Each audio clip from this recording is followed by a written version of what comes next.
Yes, madam. You come for the first time? Yes. Will you introduce yourself kindly? I'm Sujana Dey. I have come to Delhi for some my personal work, and I'm staying with Kranti. So Okay. she just brought me here. Okay, So so we are into this line only. you are working in IRI? I mean, you came for some work in IRI? No, not I, right? Outside. Okay. Yes. Okay, you are his friend. Okay, welcome. I'm in agriculture only. Okay, welcome. And what about you, sir? On the backside? Yeah. My name is Rajan, and Uh, we are also family friend of Narendra and Ram. Okay, okay, okay, Coming. Thank you. okay, welcome. You're most welcome. So we will begin. We are on the 10th chapter. This is the most confidential knowledge being carried forward. Ninth chapter is most confidential knowledge. And Krishna is continuing this most confidential knowledge. And actually, entire Bhagavad Gita is about one's self-realization. This is the journey which is inside. We try to make so many journey and so many travels outside. But we do not know who we are. Then what is the gain? Bible says that what profiteth a man if he gains the whole world, that he fails to know the eternal self, which is the soul. And this realization was received by one of the greatest conqueror of history. Who's been the greatest plunderer or conqueror in history? Alexander. He thought that he could conquer the entire world. He did for some, short period of time. But when he came to India, he fell sick. And when he was on the verge of death, then he declared that what is the point in conquering outside when the inside remain unknown? So real journey is from within. And Bhagavad Gita guides us, it inspires us to take this inward travel. This is the journey of self-realization. So fortunate are those who embark on this journey. Very few, very, very rare souls, very fortunate souls will attempt. And even those who will attempt, even very few will continue. So we are on the fourth and fifth verse in this chapter. Krishna is speaking about that how he is the source, he is the foundation of all which is seen in this material world, in this entire creation. And it's a big verse. We have been discussing it for last two sessions. But today I would like to conclude it. So we will begin by prayers because Bhagavad Gita is transcendental knowledge. It cannot be accessed by human intelligence or by human memory. We require the blessings of the Supreme Lord. So let us invoke by reciting the prayers. Om Ajnanatimidandhasya Jnananjana Shalakaya Chakshurun Militam Yena Tasmai Shri Guruve Namah Shri Chaitanya Manobhishtam Sthapitam Yena Bhutale Rupa Kadamayam Dadati Swapadantikam Vandeham Shri Guru Shri Yuta Padkamalam Shri Gurun Vaishnavanscha Shri Rupam Sagra Jatam Sahagana Raghunathanvitam Tam Sajivam Sadvaitam Savadutam Parijana Sahitam Krishna Chaitanya Devam Shri Radha Krishna Padan Sahagan Lalita Shri Vishakhan Vitamscha He Krishna Karuna Sindhu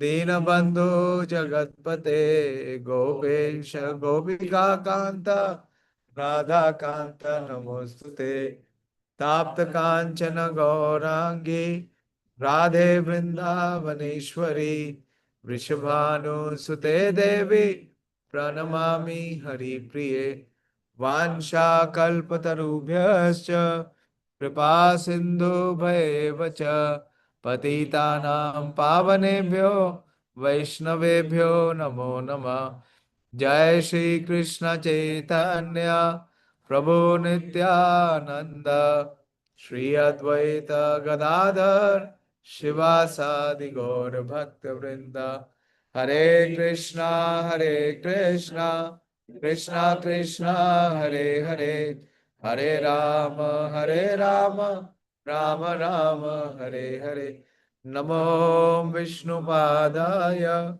Krishna Preshthaya Bhutale Srimate Bhakti Vedanta Swaminiti Namine Namaste Saraswate Deve Gauravani Pracharine Nirvishesha Shunyavadi Pashat Deshitarine.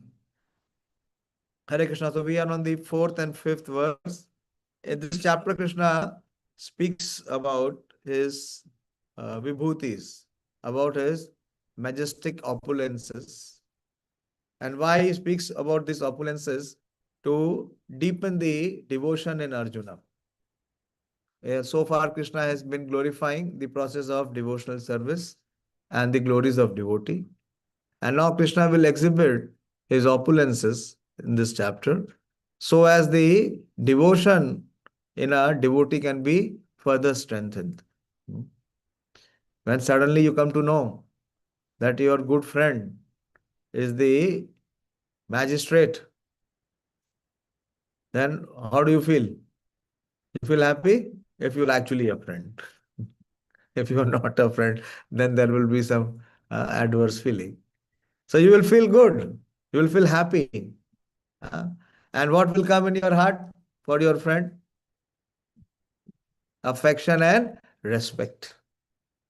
So, to deepen the devotion in the heart of Arjuna and through Arjuna, all the aspirants, Krishna is speaking about all his opulences, his majestic opulences, which is called Vibhuti.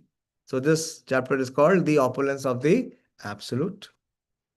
And particularly in this verse that we are discussing, Krishna is speaking about 20 qualities.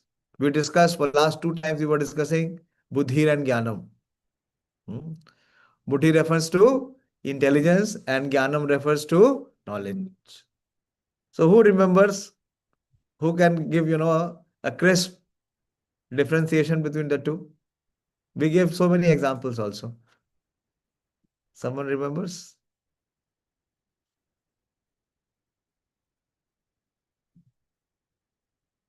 Normally it seems that Buddhi and Jnana are same, but it is not. Something you remember? We discussed two times, we discussed about these two aspects. Same things as they are. Okay. And what is knowledge?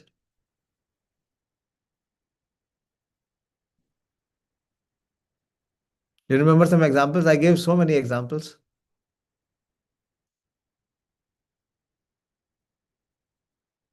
You forgot? Library means the library refers to what? Knowledge. And librarian refers to intelligence or teacher.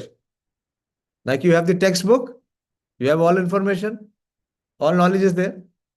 But is that sufficient for you? What you require? You require someone who has realized that knowledge. So, knowledge is gross and intelligence is subtle. One who has applied that knowledge. So, he has realizations. Clear? Okay, we'll take the other qualities. I'll take the verse. You can repeat with me the verse and then we will proceed. Buddhir jnanam sammoha Shama satyam dama sama Sukham dukkham bhavo bhavo Bhayam cha bhayameva cha Ahimsa samata tushtis Tapodanam yasho yasha Bhavanti bhava bhutanam Matta eva prithag vidha. So these are 20 aspects which Krishna is speaking, the 20 qualities beginning from intelligence, knowledge. Then asammoha is freedom from doubt and delusion. That means no confusion. Clarity. Can you find someone who has complete clarity in life? Very difficult. Yeah. Then forgiveness, truthfulness, control of the senses, control of the mind, happiness. So these are all qualities in the mode of goodness. One who is situated firmly in the mode of goodness. Goodness means clarity. Mode of passion means confusion, bewilderment. And mode of ignorance means destruction, self destructive. So, unless and until we come to the mode of goodness, bare minimum, these qualities of buddhir, jnanam, asammoha, shama, satyam, dama, shama, and sukham cannot be experienced. Then dukkham is in the mode of ignorance. Because there is nothing in this world to be uh, distressed of. Why? Because we are considering ourselves to be the body or the mind, which we are not. And where is the distress coming? Is it coming to the soul? It has no impact on the soul. So, because of our deep delusion of misidentifying ourselves, once one person came and he was telling his friend that, such a big problem, such a big crisis I am in. So his friend was spiritualist. But how can you be in a big problem?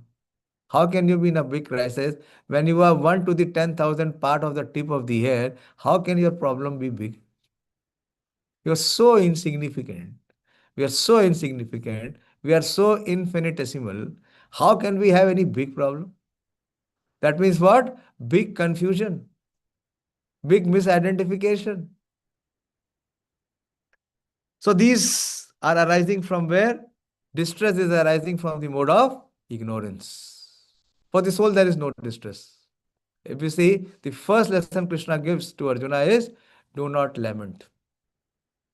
Lamentation is only for those people, those who are in the mode of ignorance. Just for you, those who are not acquainted, there are 3 levels or 3 platforms. Like you have elementary school, then you have middle school, and then you have high school. So we have the 3 modes which govern the entire material nature. The topmost mode is called mode of goodness. Mode of goodness comes from knowledge, and it comes from various good practices that Krishna will detail in Bhagavad Gita when we will come to the 14th chapter. So these are the modes. Those people who are in this mode, they are practically called Brahmanas. Brahmana is not by wearing a thread. Brahmana is one who is actually in the mode of goodness, who has these qualities that we just listed. Then he is a Brahmana. So it is very difficult in a Kali Yuga to find a Brahmana. So that is the mode of goodness. Brahmana means he has knowledge. What does knowledge mean? Anyone remembers? What was the definition of knowledge? We discussed 2 days, 2 terms we discussed so deeply. What is knowledge?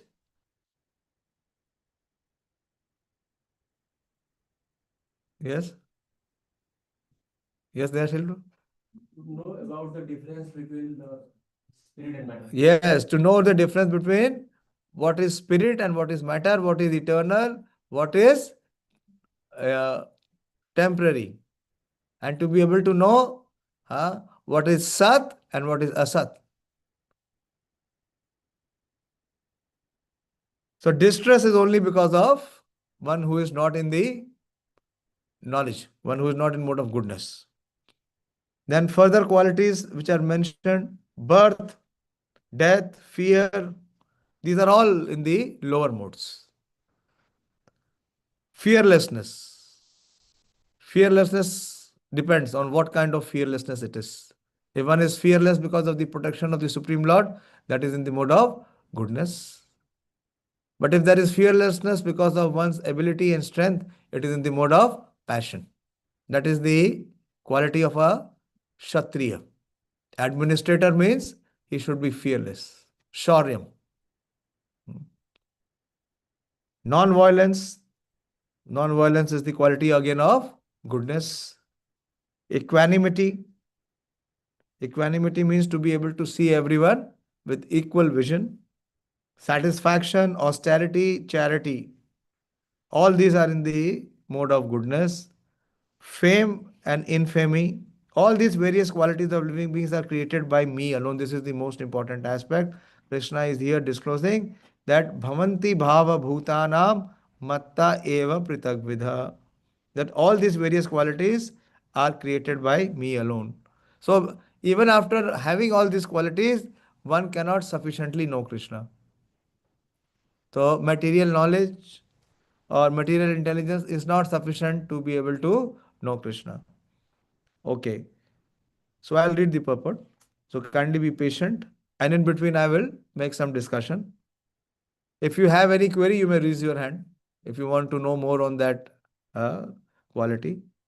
The different qualities of living entities, be they good or bad, are all created by Krishna and they are described here. You remember I gave one example? Many times people find excuse, oh, all bad qualities are coming from Krishna. So I am not responsible. The Supreme Lord is responsible. What example did I give? Anyone remembers? It is like the government. The government has opened the educational institutions also. And the government has opened the jails and the criminal department also. Who enrolls where? Is it the fault of the government? It depends on the individual and his choice and his decision. Intelligence refers to the power to analyze things in their proper perspectives, and knowledge refers to understanding what is spirit and what is matter. So intelligence is higher. Intelligence is application of knowledge. To be able to know what to apply when. Ordinary knowledge obtained by university education pertains only to matter and is not accepted here as knowledge. Knowledge means knowing the distinction between spirit and matter. In modern education, there is no knowledge about spirit. They are simply taking care of the material elements and bodily needs. Therefore, academic knowledge is not complete. I'll give you one example. Academic knowledge or medical science have no distinction between dead and life. Can they classify or quantify? What is the difference between a dead person and a live person? Biologically, everything is the same. What is missing? The life force. And do medical science have any equipment apparatus or any tools or techniques to detect the soul? No. So that is why academic knowledge is not complete. It is only pertaining to matter. It does not speak about, it does not touch upon soul. So now we will discuss asammoha. Please be little attentive. Very important. How many of us want to be free from all kind of bewilderment? How many of you want to be free from bewilderment? No one. And you have not even 10% people are raising their hand. This is a great asset or treasure they want to preserve. So asamoha means freedom from doubt and delusion. Can be achieved when one is not hesitant and when he understands the transcendental philosophy. What is the transcendental philosophy? In short, one liner. What is the transcendental philosophy? That we are beyond matter, we are spiritual. Isn't it? So unless and until one comes to the spiritual platform, one can never be free from delusion. So people are born in delusion. Their entire life is spent in delusion, and finally they depart and die also in delusion. Never being able to come to the spiritual or eternal platform. Slowly but surely he becomes free from bewilderment. Nothing should be accepted blindly. Prabhupada is cautioning us Everything should be accepted with care and caution. So, what it requires? One has to first have knowledge through Bhagavad Gita, and then where he has to graduate, he has to come to the level of intelligence. How? By applying this knowledge. So, if you only take to the information and if you do not have realizations, then that is not much of any good use. Okay, so this is asammoha. Clear? What is asammoha? It seems very simple, that freedom from all kinds of delusion and bewilderment. But it can only be possible when we have come to the spiritual platform of realizing that who constitutionally we are. Till the time we identify ourselves with body and mind, this will exist.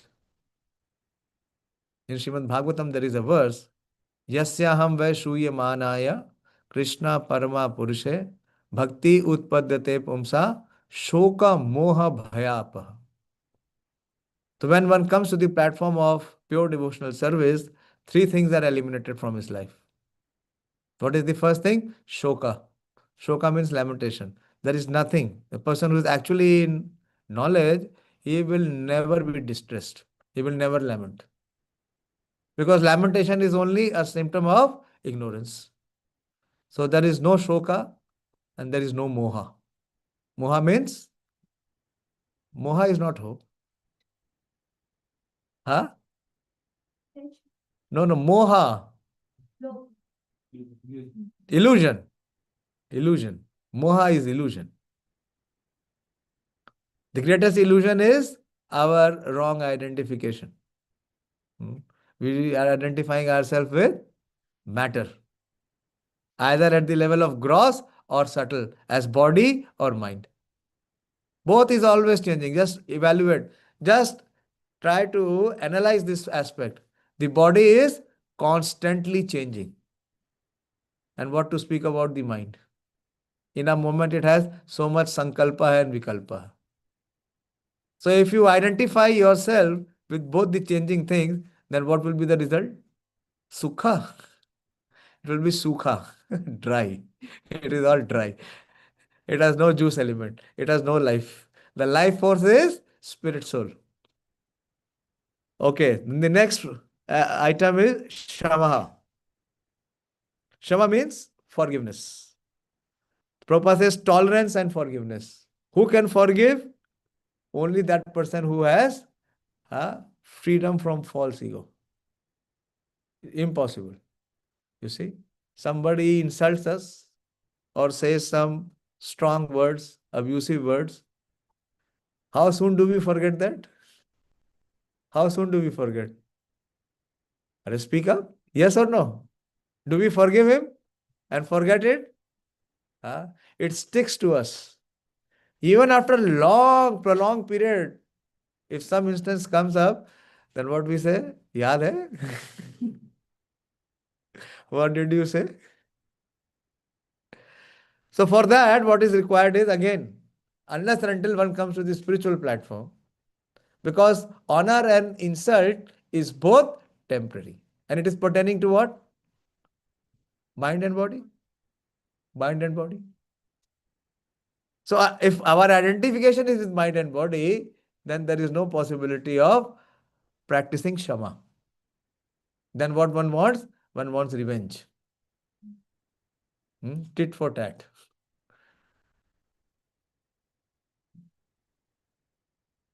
And Prabhupada is saying it should be practiced. If we want to be a spiritual practitioner, what we have to learn? To tolerate insults. And not to bounce back and punch the other person. This is what Krishna told Arjuna. Arjuna said, I will not fight. Because if I fight, then I have to kill. And if I kill, I will receive sinful reaction. There will be destruction of my family. I don't want to fight. Then Krishna said, what you will do, my dear? He said, I will go and beg. Begging is only possible for those who are in the Brahmanical order. Krishna said, you cannot do that. Supposingly you go and you meet a wealthy person and you ask him that, please give me some donation. like we went today. Every day we are going for Bhagavad Gita. We are going to some, corporate people and businessmen people to ask them donations. That is why I went. So it is up to them whether they give or not. And Arjuna is what? Kshatriya. What Arjuna will do, as soon as he will refuse that, no, I will not give you. Then what he will do? He will, yeah, he will take out his sword and strike him. A person, a Brahmana, is so tolerant that even if you spat on him, he will not protest. And but our Kshatriya, insult is even more difficult than facing death. So these are very important aspects. So Shama can only be practiced when one has come to the spiritual platform. On the material platform, it is not possible. On the material platform, there will be the desire to take revenge or to teach him a lesson or tit for tat. So Prabhupada is saying that it should be practiced. And how it is practiced? Under the spiritual master. Because the spiritual master, what he does, he deliberately, he punches the ego, the false ego of his disciple. And what is the disciple supposed to do? He is supposed to only obey. He cannot refute, he cannot argue. So we have not practiced it with anyone. Even you see your children, you put your heart out for them. And if you refuse something they are asking, how do they react? Do they say, okay, Baba, no problem. Let's leave it. They come to the stage of even revolting and being rebellious. So this is to be practiced. If we really want to be a spiritual person, then we have to tolerate forgiving people. We have to tolerate others' fault. It is said to forgive is a gift for others, and to forget is the gift to oneself. So please do this exchange. Try to forgive and forget. It will make our state of mind little peaceful, much more peaceful. That must be practiced. One should be tolerant and excuse the minor offenses of others. This is a spiritual person. Any example? Some examples of forgiveness and tolerance? Sorry? Oh, yes, very good. Thank you. What a wonderful. Where is the forgiveness? Which episode? You have to give some, proper evidence for that. Yes, Yudhishthir, he is called Ajat Shatru. That his enemy was never born. Why his enemy was never born? Because he never considered anyone to be his enemy. What did he call? What is the eldest son's name? Dhritarashtra's son? Duryodhana. What did he call Duryodhana? He never said Duryodhana. What did he say? He never called him by the word Duryodhana. Are you aware? You not heard? He said Suyodhana. He never considered Duryodhana to be his enemy. And so many other instances. So this is the great example of one who is able to tolerate. One who is able to tolerate the insult can forgive others. One who is not able to tolerate the insult, how can he forgive? He will always be thinking of taking revenge. So this has to be practiced. If we really want to progress on the spiritual path, Prabhupada is saying we should be able to forgive the minor offenses of others. Then the next item is Satyam or truthfulness. Truthfulness means that the facts should be presented as they are for the benefits of others. So truthfulness means that no manipulations. And today's time, everyone is the expert. Even a small child is expert of distorting the fact and presenting it in a manipulative way. So if we continue this kind, these are all cheating propensities. The conditioned soul has 4 deficiencies. I don't know whether you have heard it or not, but all of us, everyone in this world, no one is an exception, has these 4 deficiencies. What is the deficiencies? First is that our senses are imperfect. Right or wrong? People don't believe. If there is no light here, we have so much of confidence in our seeing is believing. If there is no light here, it is pitch dark. Can you see me or can I see you? No. So, and if you see, there are so many other reasons. If I go into that, so our senses are all imperfect. You have seen many times that if you take a stick and if you put it in the water, what the stick looks?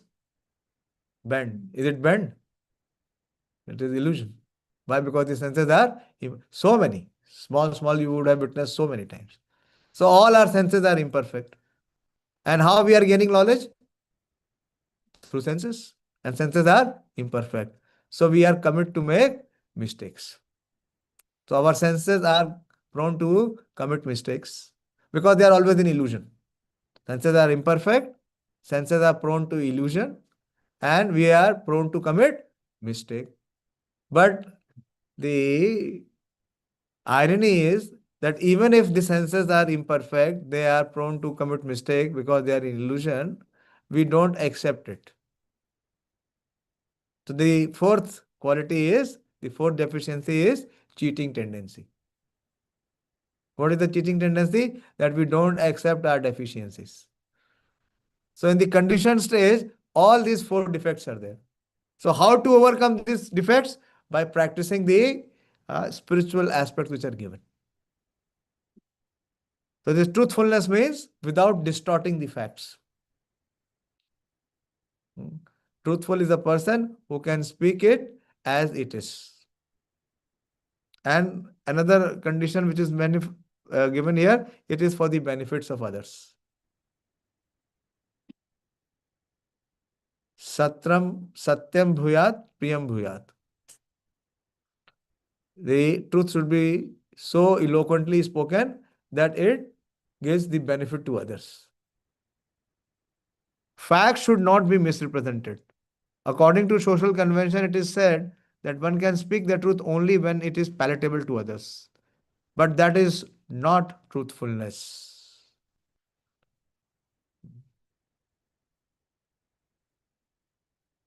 The truth should be spoken in a straightforward way so that others will understand actually what the facts are. If a man is a thief and if people are warned that he is a thief, that is truth. Although sometimes the truth is unpalatable, one should not refrain from speaking it. Truthfulness demands that the facts be presented as they are for the benefits of others. That is the definition of truth. How difficult it is to practice this truthfulness. Control of senses. Control of senses is Dhamma. Means that the senses should not be used for unnecessarily personal enjoyment. There is no prohibition against meeting the proper needs of the senses, but unnecessary sense enjoyment is detrimental for spiritual advancement. So senses are always demanding. What are they demanding? Sense pleasure. The senses are always demanding sense pleasure. But what a spiritual practitioner has to do? He has to keep the sense objects distinct and away from the senses to be engaged in sense pleasure.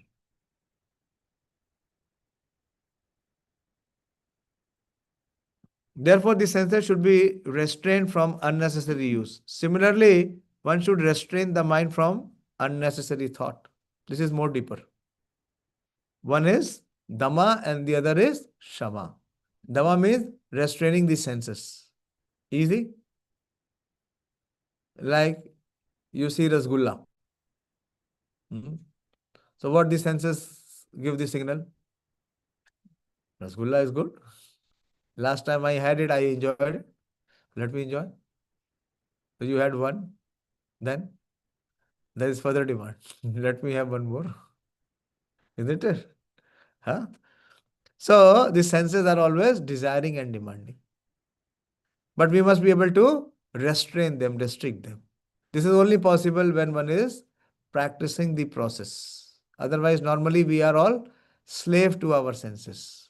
Whatever the senses desire or demand, we give in. Very weak, not to be able to control. And higher than that is the demand of the mind.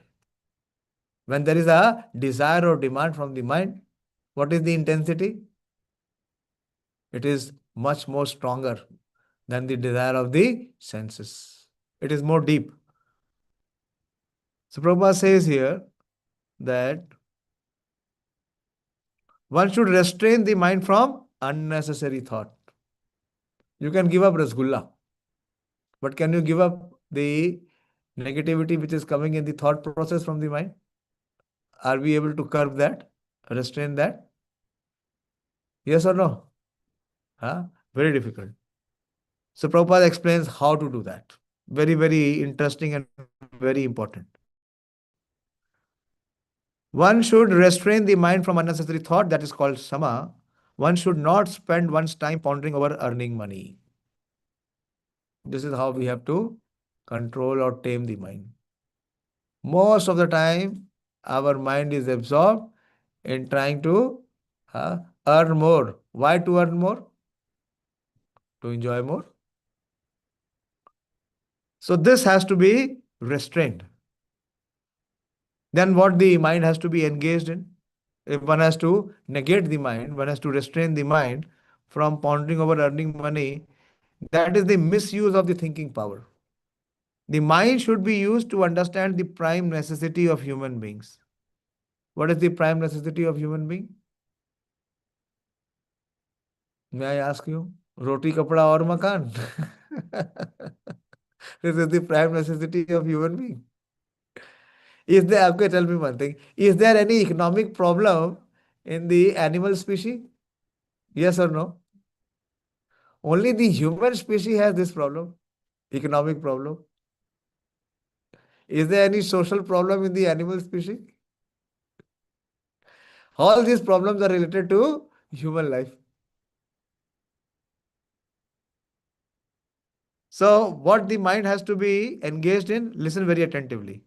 The mind should be used to understand the prime necessity of human beings, and that should be presented authoritatively. The power of thought should be developed in association with persons who are authorities in scriptures. These are called saintly persons or a sadhu. Sadhu means one who has knowledge of scriptures. Not only knowledge, he has applied that knowledge. That is one.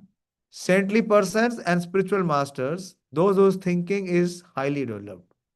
So, what we have to do? We do not have to allow our mind to contemplate sense objects or sense pleasures. So, where we have to engage the mind? In studying scriptures, in hearing discourses from the saintly person, spiritual master, so that the mind can be aligned according to the scriptures. But in today's world, hardly anyone know what is scripture. Or even if we go out, reach out and tell people take Bhagavad Gita and read it, they say we don't have time. Then what is time being utilized for? What is the time being spent for? Only contemplating sense pleasures. Mobile is what? Sense pleasure.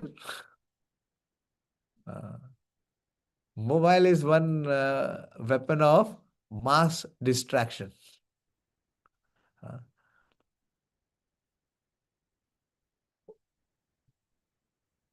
The power, okay. Sukham, pleasure or happiness should always be in that which is favorable for the cultivation of spiritual knowledge of Krishna consciousness. And similarly, that which is painful or which causes distress is that which is unfavorable for the cultivation of Krishna consciousness. So very simple. It is not that it is cold. So how can I come? Uh, the Sukham is where it is favorable for my cultivation of spiritual knowledge, for my Krishna consciousness. There we should be very enthusiastic, very keen. And where is the distress? When the situation is not favorable for one's cultivation of Krishna consciousness. So that is the cause of distress. For one who is actually serious about cultivating Krishna consciousness. Anything favorable for the development of Krishna consciousness should be accepted, and anything unfavorable should be rejected. Anukulasya sankalpaha and pratikulasya varjanam. This is the principle. Our acceptance or our rejection should be based on this principle. Anukulasya sankalpa. Anything which is favorable for my practice of Krishna consciousness, that I will accept and embrace. And anything which is unfavorable for my Krishna consciousness, that I will not engage.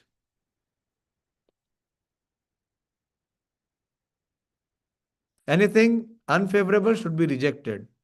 Bhava, birth, should be understood to refer to the body. As far as the soul is concerned, there is neither birth nor death.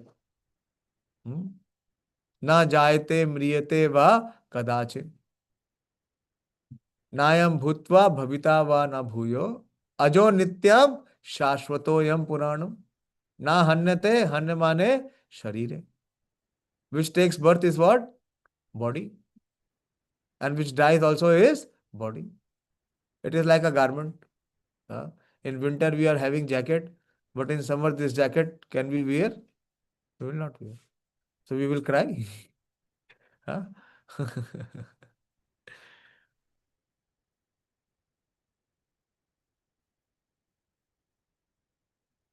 The soul is concerned, there is neither birth nor death, that we have discussed in the beginning of Bhagavad Gita. Birth and death apply to one's embodiment in the material world.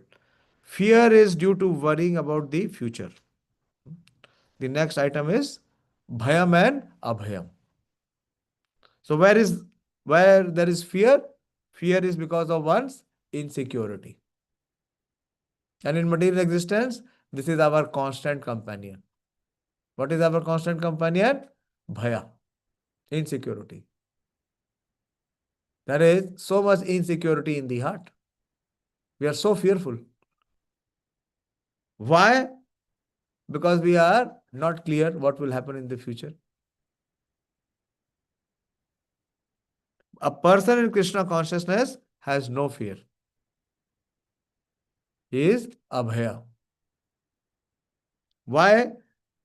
Because his activity, he is sure to go back to the spiritual sky, back home, back to Godhead.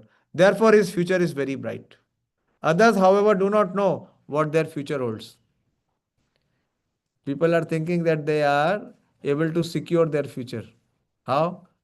By pension fund, mutual fund, this fund, that fund. But they don't know the funda. After leaving this body, what is the future? What is the next body? What is the destination? What is the security of that? Is there any fund which is available to secure? Therefore, the future is very bright. Others, however, do not know their futures, what their future holds. They have no knowledge of what next life holds. So they are therefore in constant anxiety. If we want to get free from anxiety, then the best course is to understand Krishna and be situated always in Krishna consciousness. In that way, he will be free from fear. In Srimad Bhagavatam, this is 11th canto, 2nd chapter and 37th verse, it is said, Bhayam dutiya abhivinneshvat syat. Fear is caused by your absorption in the illusionary energy. What is the illusionary energy's effect? We are considering ourselves body. What is the greatest fear? Let me ask, what is the greatest fear in our heart? Death. And death is, for a soul, there is no death. That means it is a conclusion. It is an evidence that we are in illusion. So fearlessness is only the fear is only there till the time we are in illusion. If you can be free from illusion, there is no question of fear. Fear means material existence. Fear is only in the material existence. In the spiritual existence, there is no such thing as fear. But those who are free from the illusion, energies, those who are confident that they are not the material body, they are spiritual part of the Supreme Personality of Godhead, and who are therefore engaged in the transcendental service of the Supreme Godhead, have nothing to fear. Their future is very bright. This fear is a condition of person who are not in Krishna consciousness. Abhayam, fearlessness, is possible only for one in Krishna consciousness. Clear so far? Next item is ahimsa. Ahimsa is no himsa. That means non-violence.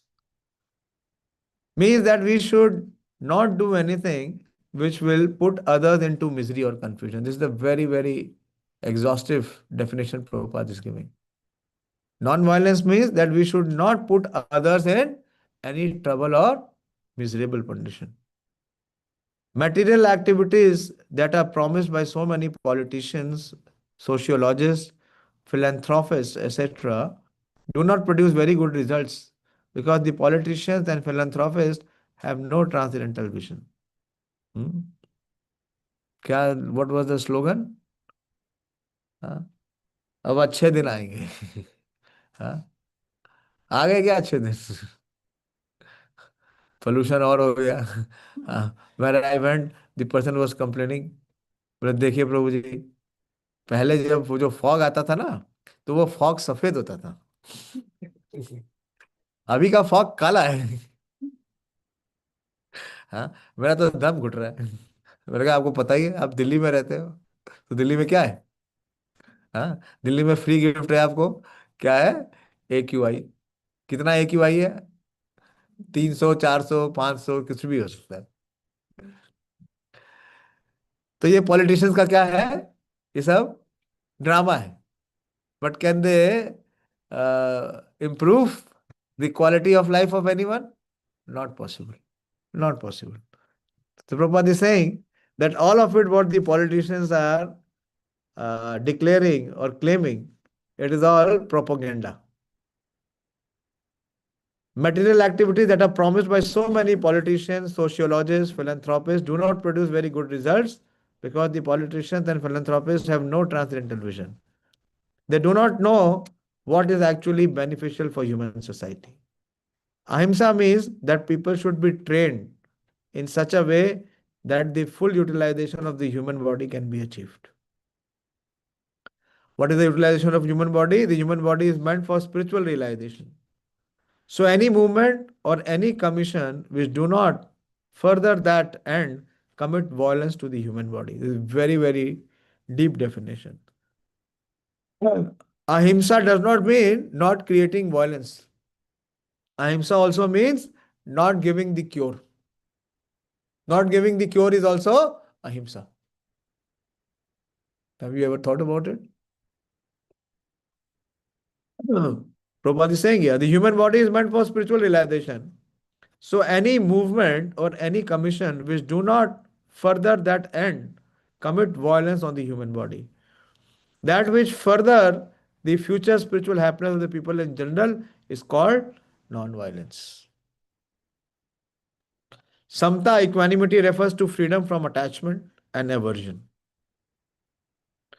To be very much attached, samta means equanimity or equality. Equality in what sense? That freedom from attachment and aversion. Attachment and aversion is something which is favorable and something which is unfavorable. Can a person be equipoised in both? What is our situation? When there is something which is favorable, we are very elated. We want to enjoy it. And when situations are unfavorable or there are reverses, we feel so much of dejection and depression. So both is why, because equanimity is not been practiced. To be very much attached or to be very much detached is not the best. This material world should be accepted without attachment or aversion. So there are two things. Everyone is influenced by it. What is that? Attachment, which is called raga, and aversion, which is called dvesha. Dvesha, very good. And Krishna hammers this concept here, raga dvesha vimukteshu. But how can we one free from attachment and aversion? Vishayan indriyascharan. When one is able to control his senses. Not before that. Who has been able to gain control over his senses and mind, then these feelings of attachment and aversion, rag and dvesh can be regulated or monitored.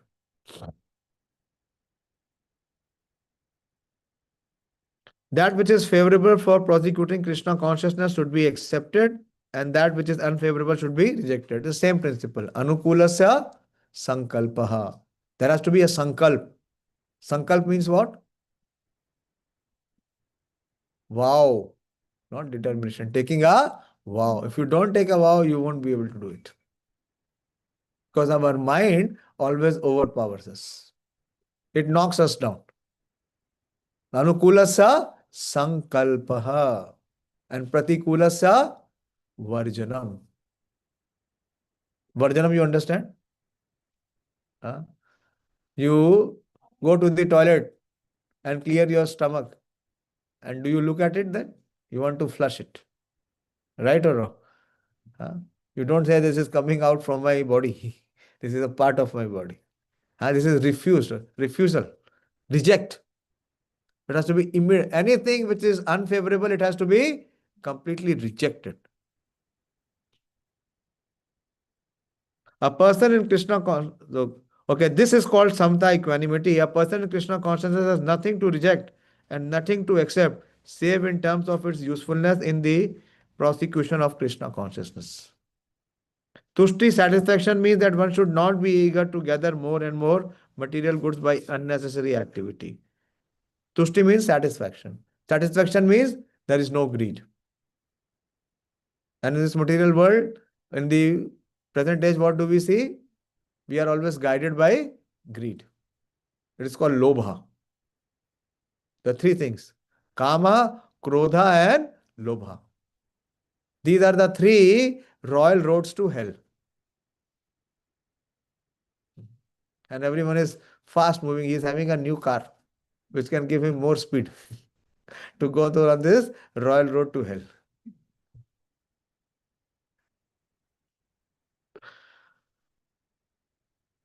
One should be satisfied with whatever is obtained by the grace of the Supreme Lord. That is called satisfaction. You see, the bottom line is, unless and until one has a spiritual platform, it is not possible for one to practice any of the quality. He may make a show. Once or twice he may be able to fake it. But actually, the real thing will be exposed. Because he does not have the substance. It is like someone who is trying to show that he or she is pregnant. If being pregnant means you have to deliver a baby, na? How can you make a fake show? So this can only be practiced when one has the eagerness to practice Krishna consciousness. Tapas means austerity or penance. Tapasya is austerity and penance. And what is tapasya? Tapasya means going against the mind. Simple. Very simple. Tapasya means going against the mind, means that we do not like.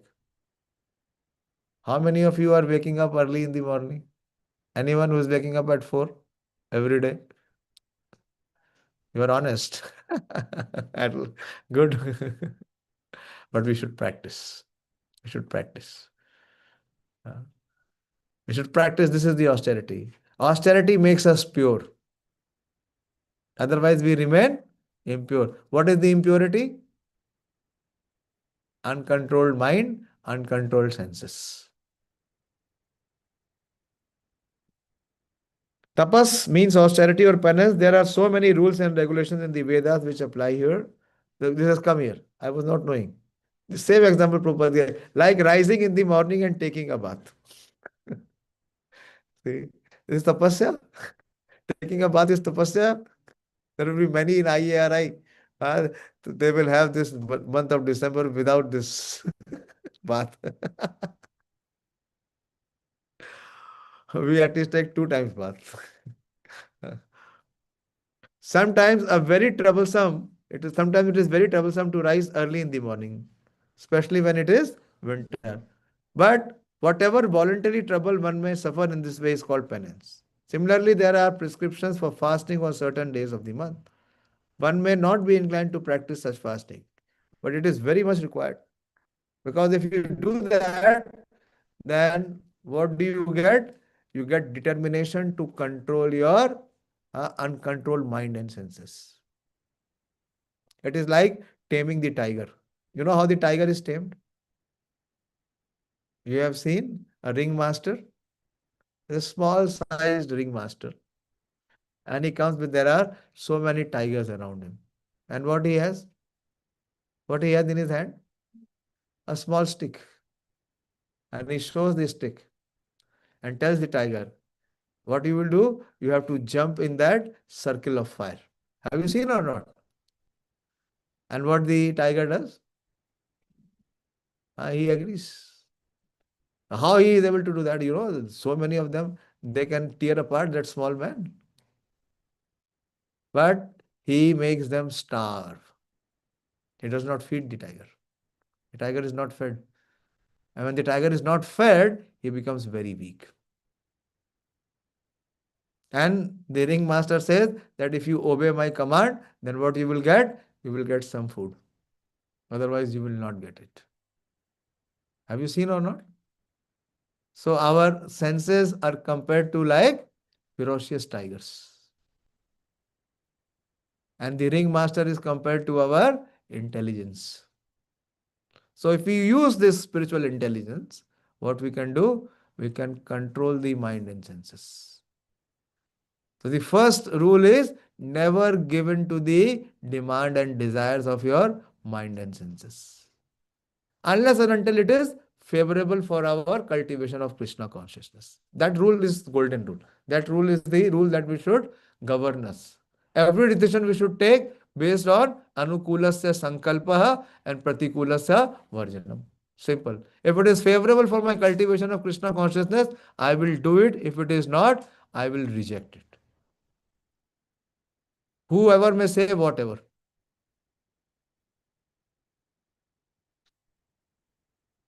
So very important is that we should be able to have control. And how to control that? By performing some tapasya. Tapasya is the process of purification. What does purification means? Purification means that the mind and senses have become purified. When the sense object comes in the range of our mind and senses, immediately there is a desire to enjoy it. But when we become Krishna conscious, then the same desire is that those objects should be utilized in service of Krishna. That is the transformation. That is the change.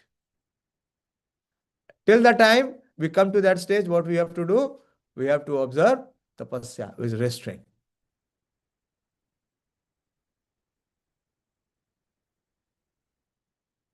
One may not be inclined to practice such fasting because of his determination to make advancement in the science of Krishna consciousness.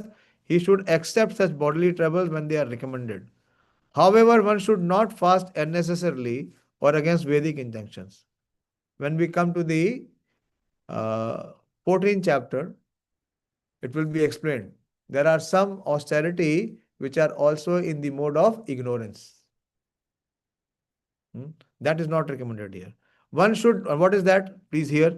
One should not fast for some political purpose. That is described in Bhagavad Gita as fasting in ignorance. You see many times. The politicians, they declare fasting till that, till my demands are met. And what they will do? You know, they get exposed also. They are actually not fasting. They are only making a show. They are putting some pressure to get their demands agreed. And anything done in ignorance or passion does not lead to spiritual advancement. Everything done in the mode of goodness does advance one. However, and fasting done in terms of Vedic injunction enriches one in spiritual knowledge. Now, our next item. As far as charity is concerned, one should give 50% of his earning for some good cause. It will be a shock. How much? But the present position is not even 0.5% is agreed. The biggest carrier of karma is money. If we do not give charity, you see, if we perform austerity, it purifies our mind and senses. If we give charity, it purifies our wealth. And if we do not purify our wealth, wealth will be the cause of the greatest distress. So it is for our own good. We should come to this standard. I know not many, but there are few who are subscribing to this standard. And there are some of my students also who are not, if not 50%, but they are reaching somewhere to this level. And what is the biggest result? That there is freedom. The great freedom from anxiety and dependence on money. Otherwise, the more you have, the more in the heart there is a desire to gain more. And there is always this burning in the heart that others have more. When Duryodhana was ruling, he had the entire kingdom and he had all the wealth, all the resources, everyone. But all that time he was thinking, what was he thinking? That even in the forest, what the Pandavas are getting, they are getting the benedictions from the demigods. And his heart was burning. A very important aspect is if you don't practice charity, you will see to it. The money that you have is hardly of any good. When there will be need, one example I can give you, live which I saw. When there was this COVID epidemic, phase 2, people had a lot of money, lot of resources. But what happened? No use. Many rich people died. I know some people who did not step out of their house. They were so fearful that they may not get COVID. Many of them died, remaining inside. Very important aspect of charity. 3 things Krishna recommends in Bhagavad Gita. Yagya dana tapa karma pavanani manishina. Yagya is performing sacrifices. What is the best sacrifice? Is performing Sankirtan Yagya, chanting the Hare Krishna Mahamantra. I have been repeatedly requesting, but I don't know how many of you are practicing. Most of you are still deliberating. This is Yagya. Then Dana is charity. And third is Tapasya, is austerity. So 50% is recommended. If not 50, at least begin with 5. Whatever is the annual, I will give you the principle, it is up to individuals. Those who are actually knowledgeable or intelligent, they will accept what Shastra is saying. And there are others who think they are more smarter. They will find their way, which will be better way. So good luck to them. Let them try. So the principle is, see, I'll tell you why this principle is 50%. Because as you know, the society is divided into 4 social division and 4 spiritual orders. You know what are the 4 social divisions? Brahman, Kshatriya, Vaishya, and Shudra.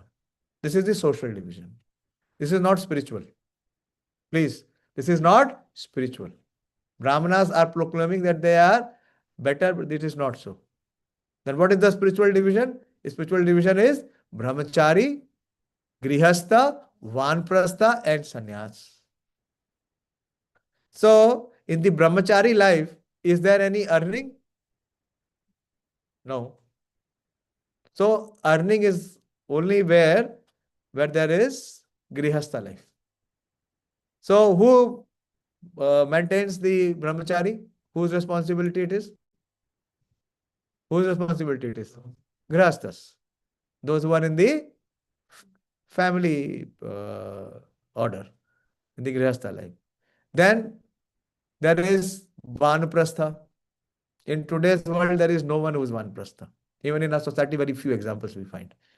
Vanaprastha means that after 50 years of age, they leave the home and they prepare for spiritual advancement. It is called Vanaprastha. Prastha means to proceed. And where to proceed? Vana. Vana means the forest. That they voluntarily give up the social life, the family life. To perform what? Austerities. Today's world we don't find. Hardly there will be one or two Vanaprastha. Even in our society also, very few examples are there. Why? Because too much attachment. Too much inclined for so-called bodily comfort and mental pleasure. So there is no one Vanaprastha. So Vanaprastha, he is also not earning. Vanaprastha is who are maintaining? Family members. And what to speak of sannyas? Sannyasi, of course, he is not doing any income. Who maintains sannyasis? So the brahmachari is maintained by a grihastha. The vanaprastha is maintained by the grihastha. The sannyasi is maintained by the grihastha. So what is remaining for the grihastha? How many percentage? 25. Prabhupada is very liberal. He is saying 50%. If one does not do that, then he should not be a grihastha, actually. If he is not able to discharge his responsibility, then he should not be in household life. Then either he should remain brahmachari or become vanaprastha or sannyasi. This is the responsibility. So getting into household life without training is a very big danger. Very big danger. Actually, for any spiritual order, it requires training. Even to remain brahmachari. Where are the brahmacharis now? Brahmachari means who are strictly abstained from sex pleasure. They don't even think about it. This is one quality of the brahmachari. Second quality of the brahmachari is that he must be well versed with the Vedic scriptures. Swadhyaya is his occupation. And for the grihastha, what is the occupation? Is to earn. Especially the male member. If the male member is not earning and is not maintaining the family, he will receive reactions. Yes. In Vedic system, there is no way that the ladies go outside. And have you seen your grandmothers going outside and doing work? Any example? One example? Not even one. And what was the family size at our grandmother's level? And what is the family size now? What was the family size? Many times. They used to have 8, 10, 6, 12 children. And how many we have now? One. Only one. It is so difficult even to maintain one. And both are earning and saying it is insufficient. This is not Vedic life. This is all against the injunctions of spiritual practice. Why? Because there is so much of greed. And what greed leads to? Papam. Sinful activity. What is the money being utilized for? The money, if it is not being utilized for charity, what is it being utilized for? Sense gratification. Sinful activity. And what will be the result? One will suffer the reaction of it. So one is very safe if he is able to give charity. So one must practice it. That is, okay, what is the time? I think I have stressed time. It is 9.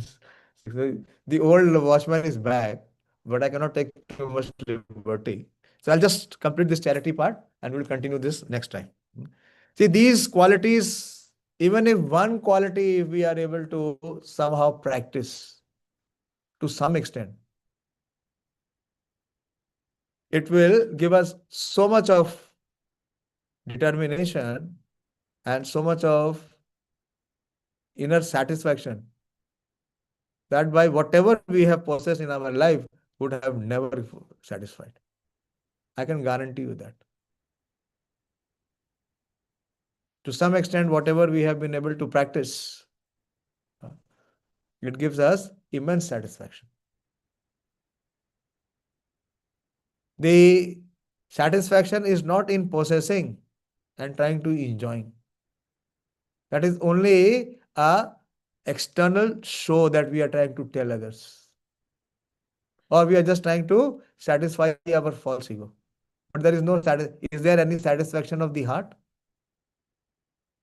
There is no fulfillment. Because the heart can only be satisfied when the Supreme Lord is satisfied. So these items which Krishna is mentioning here are to be applied and practiced. You cannot come directly to 50%, but at least begin with 1%. Like you don't start with graduation, you start with class 1. But then next year you don't remain in class 1. That is also important.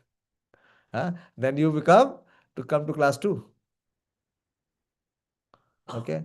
How many of you have been able to distribute your Bhagavad Gita quota? One. Only one. One bright sun. What others? This is one activity where you don't enjoy. You take the pain for the pleasure of Supreme Lord. Because this is his instruction to distribute this knowledge for the benefit of others. And how much we are inclined to do this service? How much we are making effort?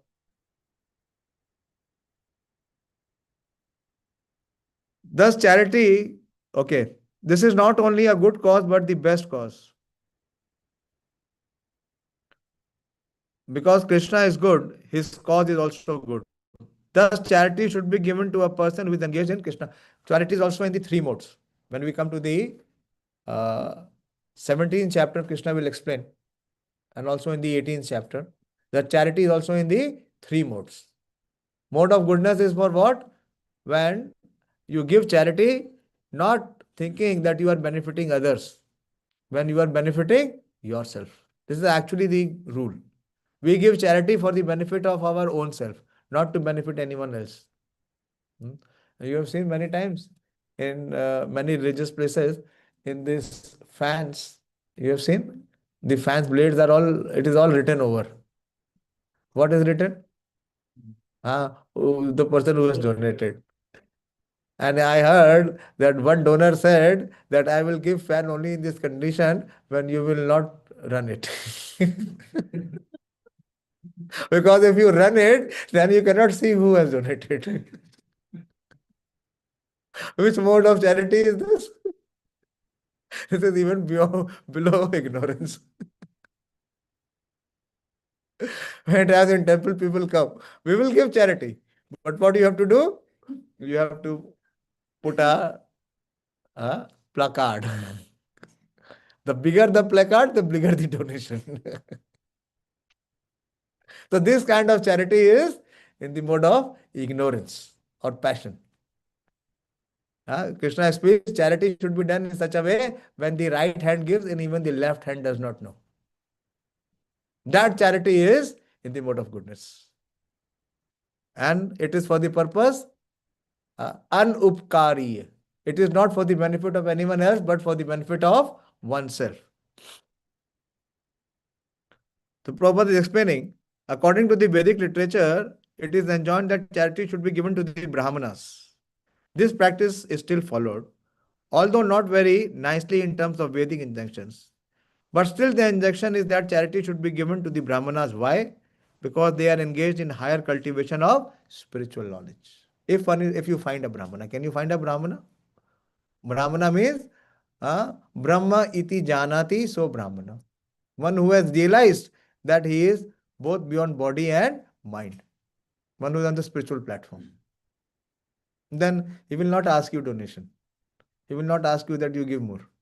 He will be least interested. A Brahmana is supposed to devote his whole life in understanding the Brahman. Brahma janati iti Brahmana.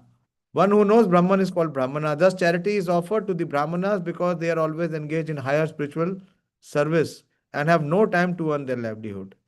In the Vedic literature, charity is also to be awarded to one who is renounced in the renounced order of life, the sannyasi. The sannyasi is begged from door to door, not for money, but for missionary purposes. The system is that they go from door to door to awaken the householders from the slumber of ignorance. Because the householders are engaged in family affairs and have forgotten their actual purpose in life, awakening their Krishna consciousness is the business of the sannyasis. Go as beggars to the householders and encourage them to be Krishna conscious. As it is said in the Vedas, one should awake and achieve what is due to him in this human form of life. This knowledge and method of distributing this knowledge and method is distributed by the sannyasis. Hence, charity is to be given to the renouncer of life, to the Brahmanas. Similarly, good causes and not to any whimsical cause. I'll just complete it. Yasha means fame, should be according to Lord Chaitanya, who said that man is famous when he is known as a great devotee. Example, Arjuna. Whenever we say Bhagavad Gita and Krishna, what is the next name coming? Arjuna. So he has become eternal. Till the time Bhagavad Gita will be there, till the time Arjuna's fame will be there. This is the real fame. If one has become a great man in Krishna consciousness and it is known, he is truly famous. One who does not have such fame is infamous. All this is a very important aspect. Now this is the conclusion. All these qualities are manifest throughout the universe in human society and in the society of demigods. There are many forms of humanity on other planets, and these qualities are there. Not only restricted to this planet Earth, but also in the higher planets. Now, for one who wants to advance in Krishna consciousness, Krishna creates all these qualities. But the person develops them himself from within. One who engages in the devotional service of the Supreme Lord develops all these good qualities as arranged by the Supreme Lord. So unless and until one is engaged in devotional service, externally no one can practice it or cultivate it. Of whatever we find good or bad, the origin is Krishna. Nothing can manifest itself in this material world which is not in Krishna. That is knowledge.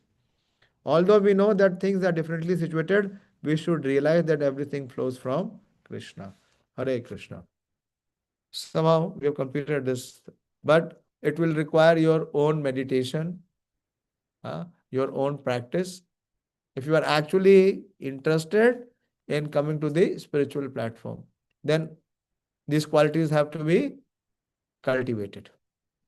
It is called Anushilanam. Anushilanam means it will not fall from heaven. It has to be cultivated. And how it can be cultivated? When we are practicing the process, then it will automatically come. Like when you are watering the root, the plant will give you flowers and fruits. Okay, so I'll end here. It is 9:15. You are not in a hurry. Today is a different day. Very interesting, you see. No academic institute can give you this knowledge or qualities. Have you ever heard? Do you find any institute where you can develop these qualities, sir? Do they ever talk about it? No. So these are actually genuine. These are the qualities of the spirit soul. And what is the present situation? It has been completely covered. So when we practice Krishna consciousness, then the soul awakens. And as the soul awakens, these qualities will start to manifest. Not artificially. Okay? I would like to end here. If some of you have any question, then you may ask.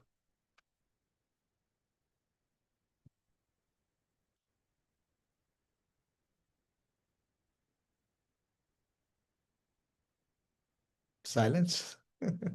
Silence means, Maunam means Sukriti Lakshanam. Have you heard? Maunam, Sukriti Lakshanam. So what is this Sukriti? Acceptance or rejection? Huh? It has to be practiced. It is easy to speak, but not easy to practice. But I pray that all of you receive inspiration to practice the process.